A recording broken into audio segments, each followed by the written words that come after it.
અમદાવાદમાં કાલુપુર ફ્રૂટ માર્કેટમાંથી દબાણ દૂર કરવાની જે કામગીરી ચાલી રહી છે, રસ્તા પણ દબાણ કરી ફ્રૂટ વેચનારા સામે કાર્યવાહી, ટ્રાફિક વ્યવસ્થાને સરળ બનાવવા એએમસી દ્વારા કાર્યવાહી કરવામાં આવી છે. જાહેર માર્ગને દબાણ મુક્ત કરી ટ્રાફિક અવરોધાય નહીં તે માટે આ કડક પગલાં અમદાવાદના કાલુપુરમાં લેવામાં આવ્યા કે જ્યાં રોડ પર જ ફ્રૂટની જે લારીઓ હતી તેને હટાવવામાં આવી હોય અને તે તમામ જે સામાન છે તેને પણ કબજે લેવામાં આવ્યો.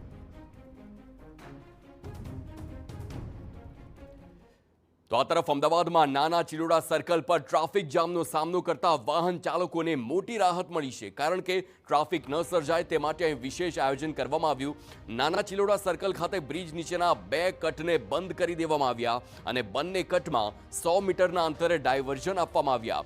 પોલીસ કમિશનર દ્વારા ટ્રાફિક વ્યવસ્થાનું નિરીક્ષણ કરવામાં આવ્યું અને આ સમયે ટ્રાફિકના ઉચ્ચ અધિકારીઓ પણ હાજર રહ્યા. પોલીસ કમિશનરે જણાવ્યું કે અહીં ટ્રાફિકની સમસ્યા નિવારવી એ ખૂબ જ પડકારજનક હતું, કારણ કે અહીં રોજ જે પ્રકારે 1.25 લાખ જેટલા વાહનો છે ત્યાંથી પસાર થતા હોય તેવું પણ તેમણે જણાવ્યું છે.